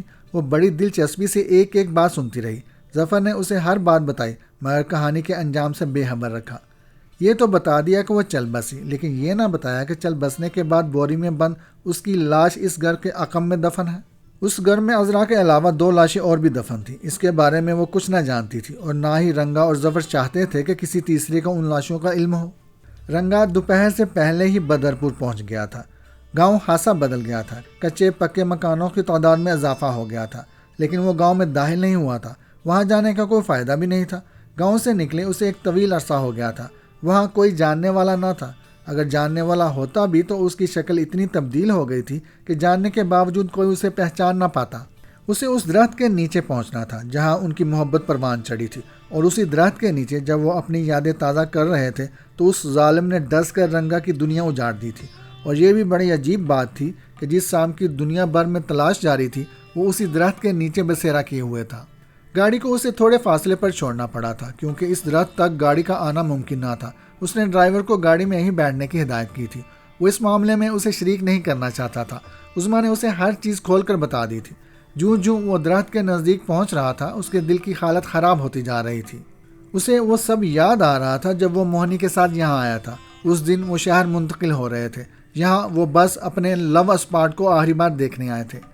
رنگا کا غصہ بڑھتا جا رہا تھا، اسے ایک ایک چیز یاد آ رہی تھی۔ سام کا ڈس کر بھاگنا، رنگا کا تعاقب، کوشش کے باوجود اس کا بچ کے نکل جانا اور رنگا کا بڑھتا ہوا جنون۔ اس وقت بھی اس کی وہی کیفیت ہو گئی تھی۔ درخت کی جڑ میں اس قاتل سام کی رہائش تھی۔ اس نے درخت کے گرد چکر لگا کر اس کا بل تلاش کر لیا۔ اس کے بس میں نہ تھا ورنہ درخت کو جڑ سے اکھاڑ کر پھینک دیتا اور بل میں چھپے سام کو پکڑ کر کچا چبا جاتا۔ وہ پوری تیاری سے آیا تھا۔ آج کا رنگا کل کے رنگا سے بالکل مختلف تھا۔ اس نے بل کے سامنے بیٹھ کر ایک جاپ کیا۔ یہ جاپ اتنا خطرناک تھا کہ کوئی چیز چھپی ہوئی نہیں رہ سکتی تھی۔ وہ سام بھی بل بلا کر باہر نکل آیا۔ جیسے ہی وہ باہر آیا رنگا نے انتہائی مہارت سے اس کا پھن دبوچ لیا اور بل سے باہر کھینچ لیا۔ قریب ہی ایک بھاری پتھر پڑا تھا۔ اس نے سام کو پتھر پر مارنا شروع کر دیا۔ جلد ہی اس کے کس بل نکل گئے۔ پھر اس نے قریب پڑے کئی باری پتھروں سے اس کا درد دبا دیا اور ایک پتھر ہاتھ میں پکڑ کر اس کا سر کچل دیا۔ اب وہ سام اس قابل نہ رہا تھا کہ جان بچا کر اس کے ہاتھ سے نکل جاتا۔ رنگا پر جنون سوار ہو چکا تھا۔ انتقام کی آگ اس کے بدن کو جھلسائے دے رہی تھی۔ اس نے تیزی سے بیگ سے چھری نکالی اور اس کے ٹکڑے کرتا گیا۔ سب سے پہلے اس نے اس کا پھن الگ کیا، اس کے بعد کاٹتا گیا اور پتھر اٹھاتا گیا۔ پھر اس نے ان ٹکڑوں کو ایک شاپر میں ڈالا اور درخت کے نیچے اس جگہ بیٹھ گیا جہاں اس نے موہنی کو ڈسا تھا۔ دیکھ موہنی، میں نے اس کمینے کا کیا حشر کر دیا ہے، اسے ٹکڑے ٹکڑے کر دیا ہے۔ وہ اس طرح بول رہا تھا جیسے موہنی اس کے سامنے کھڑی ہو۔ وہ جنون کی کیفیت میں تھا۔ اسے اندازہ نہیں ہو رہا تھا کہ وہ کیا بول رہا ہے، کیا کر رہا ہے۔ دیکھ موہنی، ابھی میرا دل ٹھنڈا نہیں ہوا، میرے انتقام کی آگ نہیں بجھی، میں اسے صفائے ہستی سے مٹا دوں گا۔ یہ کہہ کر اس نے شاپر میں ہاتھ ڈالا، ایک ٹکڑا نکالا اور اپنے منہ میں رکھ لیا۔ شاپر حالی ہوتے ہی اس پر ایک نشہ سا چھانے لگا، غنودگی طاری ہونے لگی۔ جلد ہی وہ نیم غشی کی کیفیت میں چلا گیا۔ اسے نہیں معلوم کہ وہ کتنی دیر تک اس مدہوشی کی حالت میں رہا۔ جب آنکھ کھلی تو دوپہر ڈل رہی تھی۔ اسے پہلے تو اندازہ نہ ہوا کہ وہ کہاں ہے۔ جب اس نے خود کو درخت کے نیچے لیٹے دیکھا تو پھر جلد ہی اس پر ساری واردات روشن ہو گئی اور اس پر ایک آسودگی سی چھا گئی۔ اس دن اتفاق سے ریحان نجمی شاہ میر کے گھر آئے ہوئے تھے۔ انہوں نے فون کر کے شاہ میر کو بتایا تھا کہ وہ اس کے گھر آ رہے ہیں۔ شاہ میر کو بھلا ان کی آمد پر کیا اعتراض ہو سکتا تھا؟ اس نے خوشی کا اظہار کیا تو وہ بولے، شاہ میر، ہم ایک خاص مقصد سے آ رہے ہیں۔ مجھے نہیں معلوم کہ آپ کس مقصد سے آ رہے ہیں، لیکن آ رہے ہیں، یہ بات میرے لیے خوشی کا باعث ہے۔ آئیے، میں آپ کا منتظر ہوں، شاہ میر نے کہا۔ پھر پوچھا، اگر آپ فرمائیں تو میں آپ کو لینے آؤں؟ ارے نہیں، ہم رکشہ سے آ جائیں گے، اب ہم نے تمہارا گھر اچھی طرح دیکھ لیا ہے۔ جب وہ آئے تو ان کے ہاتھ میں مٹھائی کا ڈبہ تھا۔ شاہ میر مٹھائی دیکھ کر تھوڑا حیران ہوا۔ شاہ میر کی سمجھ میں یہ بات نہ آئی کہ آخر مٹھائی لانے کی وجہ کیا ہے۔ سوچا بڑے ہیں، خالی ہاتھ آنا مناسب نہ ہوگا۔ ارے سر، اس تکلف کی کیا ضرورت تھی؟ شاہ میر نے ڈبہ اپنے ہاتھ میں لیتے ہوئے کہا۔ بھئی ہم نے سوچا چائے کے وقت پر جا رہے ہیں تو کچھ لیتے جائیں۔ شاہ میر نے انہیں ڈرائنگ روم میں بٹھایا اور ڈبہ کشمالہ کے حوالے کرتے ہوئے بولا، نجمی صاحب لائے ہیں۔ اچھا، لیکن کیوں؟ انہوں نے سوچا ہوگا کہ شاہ میر کے گھر میں چائے پر کچھ ملے گا کہ نہیں، لہٰذا وہ اپنا انتظام کر کے لے آئے۔ شاہ میر نے ہنستے ہوئے کہا، یہ نہید کہاں ہے؟ اپنے کمرے میں موجود ہوگی۔ کیوں؟ اسے اپنے ساتھ لے آؤ، تم دونوں 2 منٹ بیٹھ کر سلام کر کے آ جانا، شاہ میر نے ہدایت کی۔ اوکے باس۔ کشمالہ نے ڈبہ کچن میں رکھا اور نہید کے کمرے کی طرف چلی گئی۔ شاہ میر نے ڈرائنگ روم کا رخ کیا۔ ہدایت کے مطابق دونوں ڈرائنگ روم میں ادب سے داخل ہوئے، سلام کیا۔ دونوں کے سر پر ریحان نجمی نے ہاتھ رکھا۔ نہید کو بطور خاص ایک نظر دیکھا۔ وہ 1-2 منٹ ان کے سامنے بیٹھی اور پھر اجازت لے کر ڈرائنگ روم سے باہر نکل گئی۔ ان کے جانے کے بعد ریحان نجمی نے شاہ میر کو دیکھا اور مسکرا کر بولے، بھائی شاہ میر، آج ہم ایک درخواست لے کر آئے ہیں، ہمیں امید ہے کہ تم ہماری درخواست رد نہیں کرو گے۔ ارے سر، آپ کیسی باتیں کر رہے ہیں؟ آپ حکم فرمائیے، بتائیے کیا کرنا ہے، شاہ میر نے خلوص دل کے ساتھ کہا۔ بھائی ہمارا ایک بیٹا ہے، سرور ریحان، انجینئر ہے، ایک بڑی فرم میں اچھے عہدے پر فائز ہے، تم نے گھر پر اسے ضرور دیکھا ہوگا۔ جی میں ملا ہوں ان سے، شاہ میر نے تصدیق کی۔ شاہ میر، کیا ایسا نہیں ہو سکتا کہ تم نہید کے لیے اس کا رشتہ قبول کر لو؟ مجھے اس رشتے پر کوئی اعتراض نہیں، شاہ میر نے بلا تردد کہا، لیکن میں نہید سے اس کی پسند ناپسند ضرور معلوم کرنا چاہوں گا۔ میں جانتا ہوں کہ وہ میرے فیصلے کے آگے سر جھکا دے گی، لیکن میں کسی قسم کی زبردستی نہیں کرنا چاہتا۔ میں تمہاری بات سے 100% متفق ہوں، ریحان نجمی نے خوشی کا اظہار کرتے ہوئے کہا۔ مجھے اس بات کی خوشی ہے کہ تم نے اس رشتے کے سلسلے میں فیصلہ کرنے میں ایک لمحے کی بھی دیر نہیں لگائی۔ میں اس عزت افزائی کے لیے تمہارا ممنون ہوں۔ رہے گی بچوں کی پسند ناپسند کی بات، تو ان سے ضرور پوچھا جانا چاہیے۔ میں نے سرور سے پوچھ لیا ہے، اس نے جواب دیا ہے کہ بابا آپ کی پسند میری پسند۔ اگر ایسا ہے تو بہت اچھی بات ہے، شاہ میر بولا۔ پھر ایسا کرتے ہیں کہ میں کسی دن سرور اور اس کی ماں کو لے کر آ جاتا ہوں، دونوں ایک دوسرے کو دیکھ لیں گے، اس کے بعد بچوں کا جو بھی فیصلہ ہوگا اس پر عمل کریں گے۔ چند لمحے توقف کیا، پھر بولے، تو پھر طے؟ جی بالکل طے، شاہ میر نے پر یقین انداز میں کہا۔ بس پھر چائے پیتے ہیں اور مٹھائی کھاتے ہیں، ریحان نجمی نے ہنستے ہوئے کہا۔ شاہ میر نے جب نہید کے رشتے کے بارے میں کشمالہ کو بتایا تو اس نے پسندیدگی کا اظہار کیا۔ پھر دونوں نے مل کر چائے کے لوازمات سے میز بھر دی۔ سب نے مل کر چائے پی۔ نہید کو ابھی اس رشتے سے بے خبر رکھا گیا تھا، لہٰذا بغیر کسی جھجک کے چائے میں شریک تھی۔ ابھی یہ چائے پارٹی ہنسی خوشی جاری تھی کہ کشمالہ کے قدموں میں اچانک گرنے والی چیز نے اسے چیخنے پر مجبور کر دیا۔ وہ چیختی ہوئی اٹھ کر بھاگی۔ جب برابر بیٹھی ہوئی نہید کی اس پر نظر پڑی تو اس کے بھی اوسان خطا ہو گئے۔ وہ گھبرائے ہوئے انداز میں تیزی سے اٹھ کر ڈرائنگ روم سے نکل گئی۔ شاہ میر ان دونوں کو ڈرائنگ روم سے بھاگتے دیکھ کر کہتا رہ گیا، کیا ہوا کیا ہوا؟ کشمالہ کا چیخ مار کر باہر نکلتے ہی ریحان نجمی کی اس چیز پر نظر پڑ گئی جو اچانک کشمالہ کے قدموں میں آ کر گری تھی۔ وہ ایک گردن کٹا الو تھا۔ اس کی کٹی گردن سے خون بہہ رہا تھا، پر بندے ہونے کے باوجود وہ پھڑپھڑا رہا تھا۔ وہ یکدم ہڑبڑا کر اٹھ کھڑے ہوئے۔ اتنی دیر میں شاہ میر نے بھی صورتحال کا اندازہ کر لیا تھا۔ اس نے کھڑے ہوتے ہی کہا، یہ تو سفلی کا وار معلوم ہوتا ہے۔ ہاں، اور بہت خطرناک۔ ریحان نجمی کچھ پڑھتے ہوئے بولے، شاہ میر کھولتا ہوا پانی لاؤ جلدی۔ شاہ میر فوراً کچن کی طرف بھاگا۔ اس نے الیکٹرک کیٹل میں پانی بھر کر بجلی کا بٹن آن کیا اور 2 منٹ میں پانی ابل گیا۔ وہ کیٹل لے کر ڈرائنگ روم میں آ گیا۔ ریحان نجمی بہت تیزی سے کچھ پڑھ رہے تھے۔ شاہ میر نے اندر داخل ہو کر کہا، ابلتا پانی اس کے اوپر ڈالو۔ ریحان نجمی نے تڑپتے الو کی طرف اشارہ کیا۔ شاہ میر نے کیتلی سے اس کے اوپر پانی ڈالا۔ ابلتا پانی پڑتے ہی چھن چھن کی سی آواز آئی، جیسے کوئی چیز جلی ہو۔ تب فوراً ہی ریحان نجمی آگے بڑھے۔ انہوں نے تیزی سے اسے بندھے ہوئے پنجوں سے پکڑا اور باہر کی طرف لپکے۔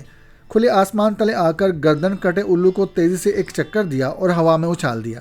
شاہ میر نے دیکھا کہ وہ الو فضا میں جا کر یکدم غائب ہو گیا۔ الو کے غائب ہوتے ہی ریحان نجمی واپس پلٹے۔ انہوں نے کیاری سے ایک مٹھی مٹی اٹھائی اور ڈرائنگ روم میں آ کر مٹی پر دم کیا اور اسے پھیلے ہوئے خون پر ڈال دیا۔ چند لمحوں میں خون مٹی میں جذب ہو گیا اور مٹی سیاہ ہو گئی۔ اس کام سے فارغ ہو کر انہوں نے صابن سے ہاتھ دھوئے اور واش روم سے باہر آ کر بولے، لڑکیاں کہاں ہیں؟ اتنے میں ناہید شاہ میر کے بیڈ روم سے باہر آئی اور اس کے قریب آ کر گھبرائے ہوئے لہجے میں بولی، بھائی دیکھیں بابی کو کیا ہوا۔ یا اللہ رحم۔ شاہ میر فوراً بیڈ روم کی طرف بھاگا۔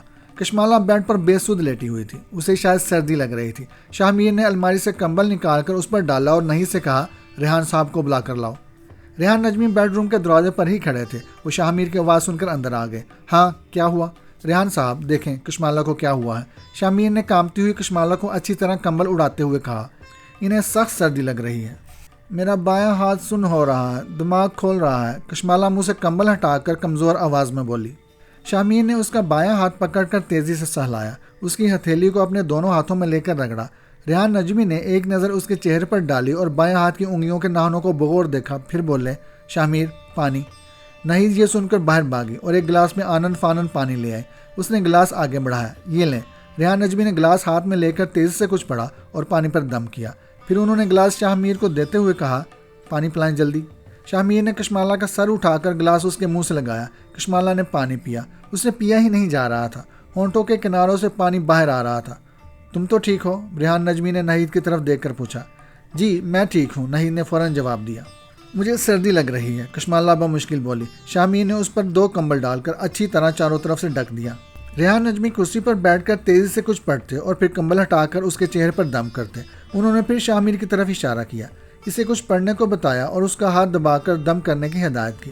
10-15 منٹ میں اسے کچھ سردی کا احساس کم ہوا، دماغ کی کھولن کم ہوئی، سکون کا احساس ہوا۔ اس نے آنکھیں بند کر لی۔ سر یہ کیا وار کشمالہ پر تھا؟ شاہ میر نے پوچھا۔ کمرے میں نہید موجود تھی۔ ریحان نجمی اس کے سامنے کوئی بات نہیں کرنا چاہتے تھے، لہٰذا وہ کرسی سے اٹھتے ہوئے بولے، آؤ باہر چلیں۔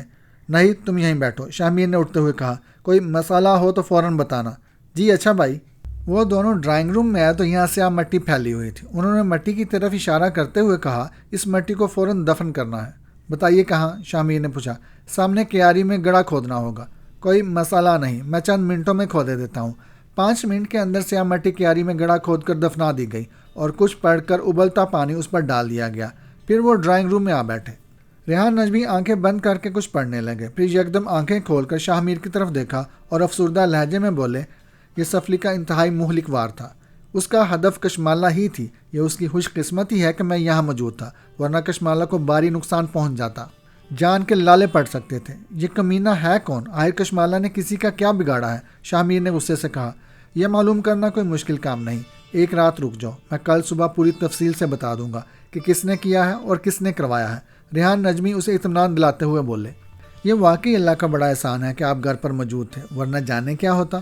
فوری طور پر جادو کا توڑ ہو گیا۔ شاہ میر نے ان کی طرف دیکھ کر تشکر آمیز لہجے میں کہا، ہاں شاہ میر، نہ صرف جادو کا توڑ ہو گیا بلکہ اس کے وار کو اس پر پلٹ بھی دیا۔ آئندہ وہ عمل کرتے ہوئے 100 بار سوچے گا۔ ریحان نجمی نے بتایا۔ آپ کا کیا خیال ہے، کشمالہ کو کسی ڈاکٹر کو دکھا دوں؟ شاہ میر نے پوچھا۔ ہاں ضرور دکھا دو، اس کا بایاں ہاتھ متاثر ہوا ہے، اسے ٹھیک ہونے میں تھوڑا وقت لگے گا لیکن انشاءاللہ ٹھیک ہو جائے گا۔ میں پڑا ہوا پانی دوں گا، اسے پلاتے رہنا، پھر میں دم کرنے آتا رہوں گا۔ دعا سے انشاءاللہ کشمالہ تیزی سے بہتر ہوتی چلی جائے گی، تم پریشان مت ہونا۔ ریحان نجمی نے اسے تسلی امیز لہجے میں بتایا، پھر چند لمحے توقف کے بعد بولے، شاہ میر اب میں چلوں گا، کوئی مسئلہ ہو تو فوراً بتانا۔ چلے میں آپ کو چھوڑ دیتا ہوں، ارے نہیں، میں چلا جاؤں گا، تم اسے ڈاکٹر کے پاس لے جاؤ۔ ریحان نجمی کو رخصت کر کے جب وہ بیڈ روم میں داخل ہوا تو نہید نے اسے دیکھتے ہی کہا، بھائی کشمالہ بھابھی کو اسپتال لے چلیں، ڈاکٹر اجمل کو نہ دکھا لیں۔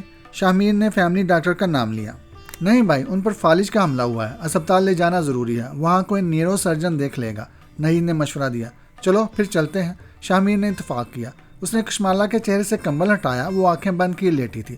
اس نے اس کا چہرہ غور سے دیکھا تو احساس ہوا کہ منہ ہلکا سا ٹیڑھا ہے۔ بھائی ایمبولینس منگواؤں؟ نہید نے پوچھا۔ نہیں، گاڑی میں لیے چلتے ہیں، شاہ میر نے جواب دیا۔ چلیں پھر جلدی کریں، نہید بولی۔ شاہ میر نے سہارا دے کر اسے اٹھایا۔ اس کی دونوں ٹانگیں ٹھیک تھی، سیدھا ہاتھ بھی کام کر رہا تھا، البتہ بایاں ہاتھ متاثر ہوا تھا، پورا ہاتھ سن تھا۔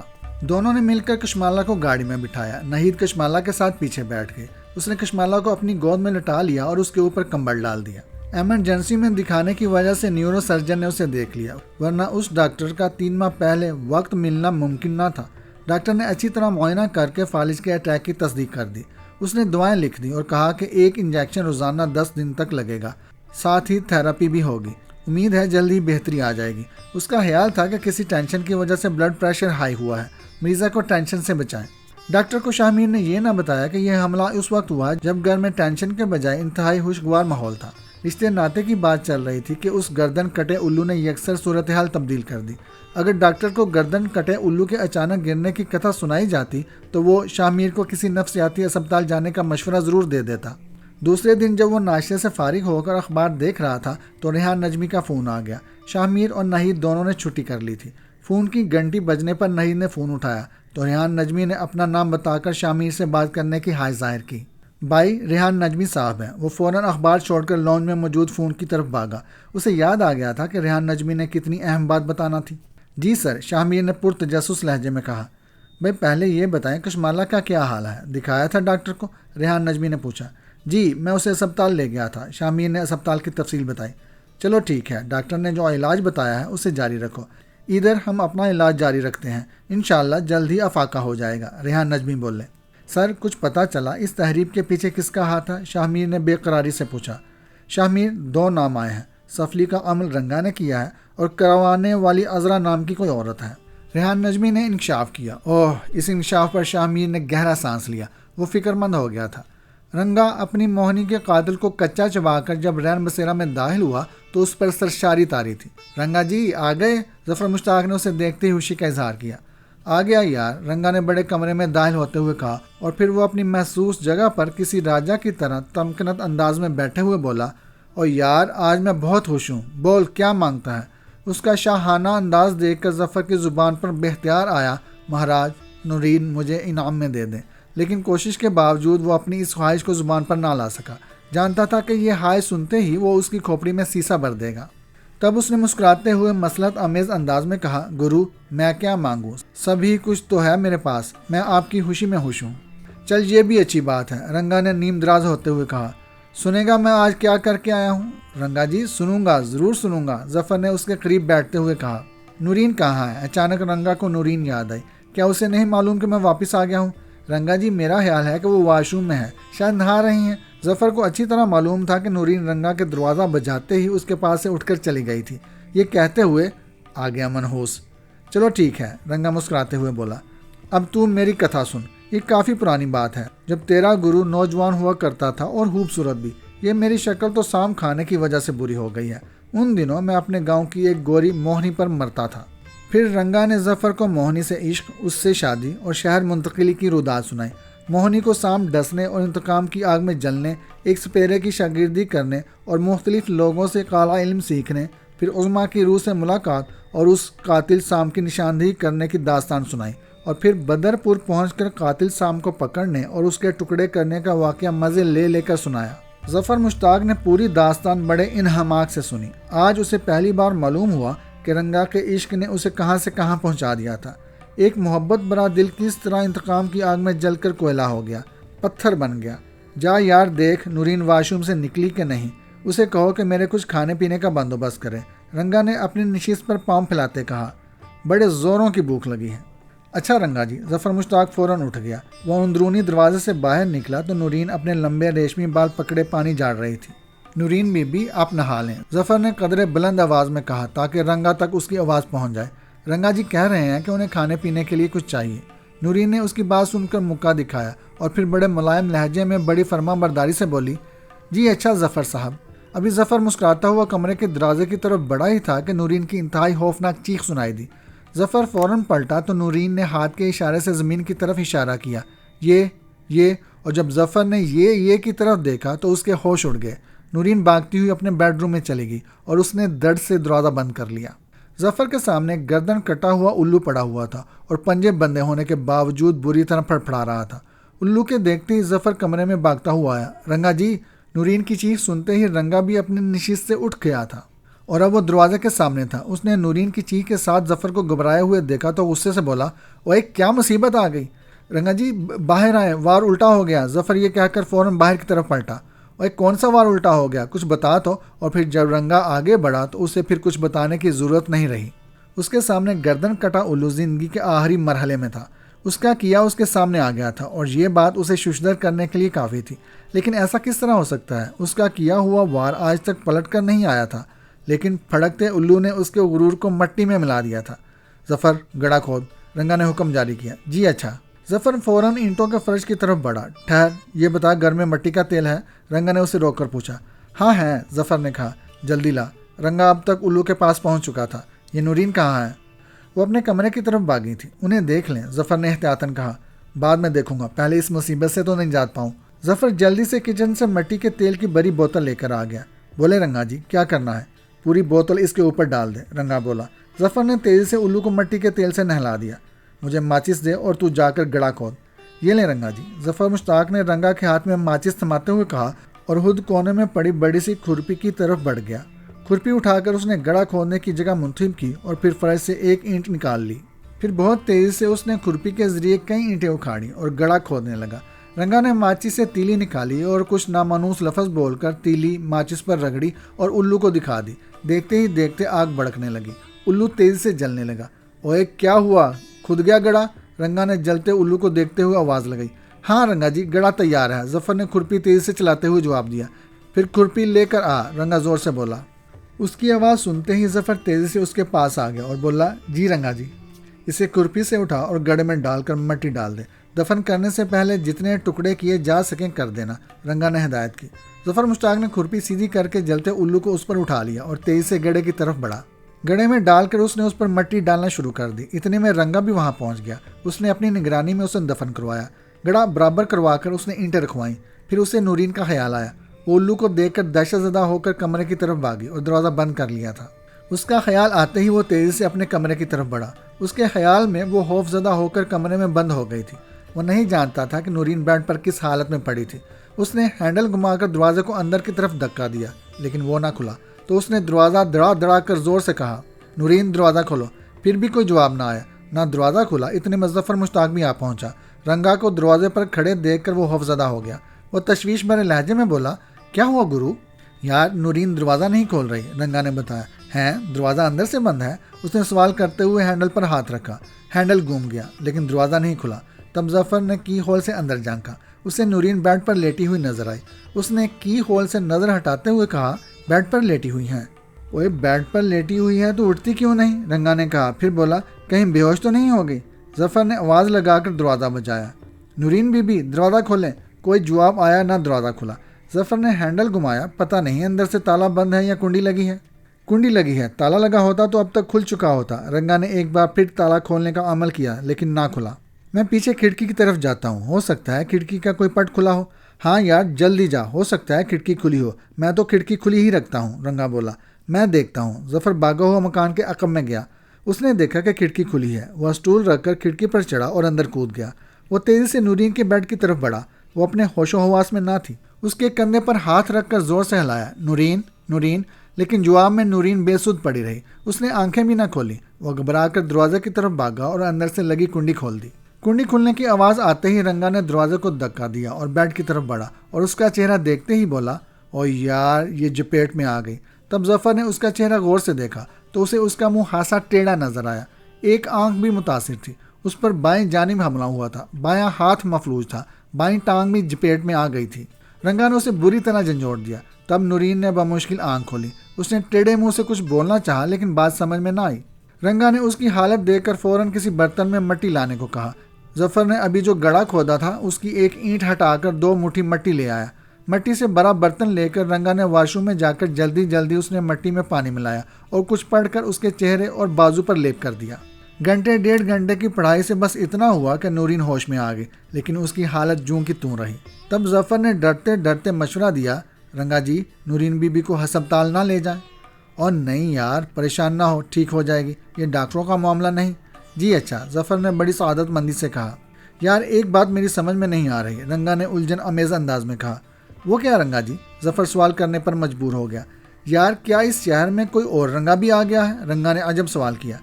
ایسا ہونا ممکن نہیں، ظفر نے یقین سے کہا۔ اگر ایسا ہونا ممکن نہیں، اس شہر میں کوئی اور رنگا موجود نہیں، تو پھر رنگا کا وار کس مائی کے لال نے پلٹ دیا؟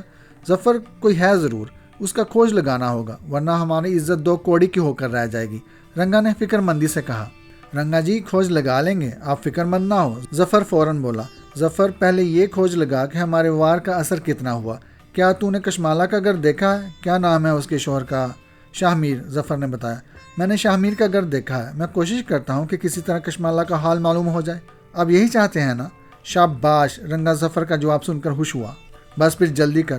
اگلا دن سائلین کو نمٹا کر ظفر اپنے سابقہ دفتر پہنچا۔ وہاں وہ اپنے پرانے ساتھیوں سے ملنے کے بعد اکاؤنٹنٹ قاسم کے کمرے میں گیا۔ اسے یہ بات یاد تھی کہ ادارے کے مالک وجاہت عباسی نے قاسم کو ہدایت کی تھی کہ وہ شاہ میر کو کسی بزرگ کے پاس لے جائے۔ ملازمت چھوڑ دینے کی وجہ سے وہ آگے کے حالات سے واقف نہ ہو سکا تھا۔ آج وہ اپنی جگہ پر واپس آنے کے بہانے قاسم سے ملا۔ اس سے مل کر اپنی قسم پرسی کا حال بیان کیا، خوب رویا گایا۔ اس کے فریاد سے متاثر ہو کر قاسم نے وجاہت عباسی سے بات کرنے کا وعدہ کیا۔ باتوں میں اس نے شاہ میر کا ذکر چھیڑا اور اس کی شادی کی البم میں لگی تصویروں کے خراب ہونے کا قصہ دہرایا۔ جواب میں قاسم نے اپنے ماموں ریحان نجمی سے ان کی ملاقات کروانے کا احوال سنایا۔ شاطر ظفر نے شعبہ حسابات کے نگران قاسم کو ایسا اپنی گفتگو کے جال میں پھنسایا کہ اس نے اپنے ماموں ریحان نجمی کے ذریعے ملنے والی تمام معلومات اس کے گوش گزار دیں۔ یہاں تک بتا دیا کہ اس کے ماموں زاد باعث سرور ریحان کا رشتہ شاہ میر کی بہن نئی سے طے ہو رہا ہے۔ پھر وہ یہ بتانا بھی نہ بھولا کہ جس دن ریحان نجمی شاہ میر سے بات کرنے گئے، اسی دن کشمالہ پر سفلی کا وار ہوا۔ ایک کٹی ہوئی گردن کا الو کشمالہ کے قدموں میں گرا۔ پتہ نہیں کس بدبخت نے یہ سفلی کا وار کیا تھا۔ وہ تو اللہ کا شکر ہے کہ وہاں ماموں ریحان موجود تھے، انہوں نے فوراً اس وار سے کشمالہ کو بچا لیا۔ نہ صرف انہوں نے جادو کا توڑ کیا بلکہ اس وار کو کرنے والے پر الٹ دیا۔ یار ماموں بڑے زبردست عامل ہیں، ان کی وجہ سے بچاؤ ہو گیا، ورنہ بقول ان کے یہ حملہ اتنا خطرناک تھا کہ کشمالہ کی جان جانی یقینی تھی۔ ظفر قاسم کی گفتگو سن کر نہال ہو گیا تھا۔ اس کا بس چلتا تو یہ انکشاف سن کر وہ اٹھ کر ناچنے لگتا۔ وہ بڑی مشکل سے خود پر قابو کیے بیٹھا رہا۔ جب بات کشمالہ کی جان چلے جانے تک پہنچی تو ظفر نے سخت افسوس کا اظہار کیا اور یہ جان لیوا عمل کرنے والے جادوگر پر خوب لان تان کی، اسے گالیوں سے نوازا۔ پھر بڑی فکر مندی سے پوچھا، قاسم صاحب یہ بتائیں شاہ میر صاحب کی بیگم بخیر تو ہیں؟ ہاں اللہ کا شکر ہے، خیریت سے ہیں۔ انہیں نقصان تو پہنچا لیکن ایسا نہیں کہ اس کا ازالہ نہ ہو سکے، بہت جلد ٹھیک ہو جائیں گی۔ ان کا بایاں بازو متاثر ہے، ان کے روحانی اور طبی دعا علاج جاری ہیں۔ قاسم بھائی آج کل میں بے روزگار ہوں، سخت پریشان ہوں، کیا آپ میری ملاقات اپنے ماموں سے کروا دیں گے؟ ظفر نے بیٹھے بیٹھے جال بچھایا۔ ہاں یہ کوئی مسئلہ نہیں ہے، کسی دن دفتر آ جانا، یہاں سے اٹھ کر چلیں گے، قاسم نے بڑی فراخ دلی سے کہا۔ بلی کے باغوں چھینکا ٹوٹا تھا۔ ظفر خوشی سے پھولے نہیں سما رہا تھا۔ اس کے بس میں ہوتا تو وہ فوراً اڑ کر رین بسیرا پہنچ جاتا، وہ معلومات کا خزانہ رنگا کے سامنے ڈیر کر دیتا۔ وہ جلدی آنے کا وعدہ کر کے قاسم کے کمرے سے نکلا اور سڑک پر آتے ہی اس نے ایک خالی رکشہ کو ہاتھ دیا اور اچھل کر اس میں جا بیٹھا۔ پرجوش انداز میں بولا، چلو۔ رین بسیرا پر رکشہ روک کر وہ چھلانگ لگا کر باہر آیا اور اس کے ہاتھ میں جتنے نوٹ آئے وہ رکشہ والے کی طرف بڑھاتے ہوئے بولا، شکریہ کاکا۔ ہاتھ میں ہاتھ سے نوٹ دیکھ کر رکشہ والے کو یقین ہو گیا کہ سواری نشے میں ہے۔ وہ جلدی سے بولا، بو جی اتنے سارے پیسے؟ اور جا کاکا عیش کر، ظفر نے ہنستے ہوئے کہا اور تیزی سے رین بسیرا کی طرف بڑھا۔ جیب سے چابی نکال کر تالا کھولا اور اندر آ کر گیٹ بند کر کے ایک زوردار نعرہ لگایا، رنگا جی۔ رنگا اس وقت بڑے کمرے میں لیٹا ہوا تھا۔ وہ گیٹ کھلنے کی آواز پر چونک گیا تھا اور پھر جب ظفر نے والہانہ انداز میں رنگا جی کہا تو وہ فوراً اٹھ کر دروازے پر آ گیا۔ ہاں کیا ہوا؟ رنگا نے اس کی طرف دیکھ کر پوچھا۔ رنگا جی یہ پوچھیں کہ کیا نہیں ہوا، ایسا کھوج لگا کر آیا ہوں کہ آپ سنیں گے تو مجھے شاباش دیے بغیر نہیں رہ سکیں گے۔ اور یار مجھے پتا ہے کہ تو بڑے کام کا آدمی ہے، میں بغیر سنے ہی تجھے شاباش دے دیتا ہوں۔ چل اب جلدی بتا کیا کھوج لگایا، رنگا نے کمرے میں واپس آ کر بیٹھتے ہوئے کہا۔ ظفر بھی اس کے نزدیک بیٹھ گیا اور اپنی چرب زبانی کے جوہر دکھانے لگا۔ ساری بات سن کر رنگا واقعی بے انتہا خوش ہو گیا۔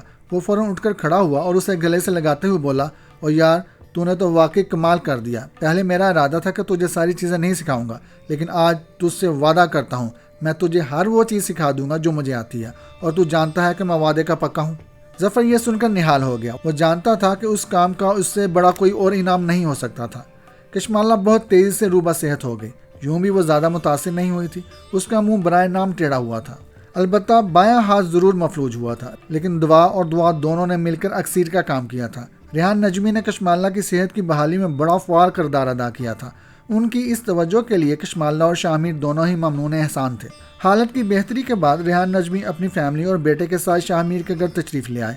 سلسلہ جہاں سے ٹوٹا تھا اسے جوڑا گیا.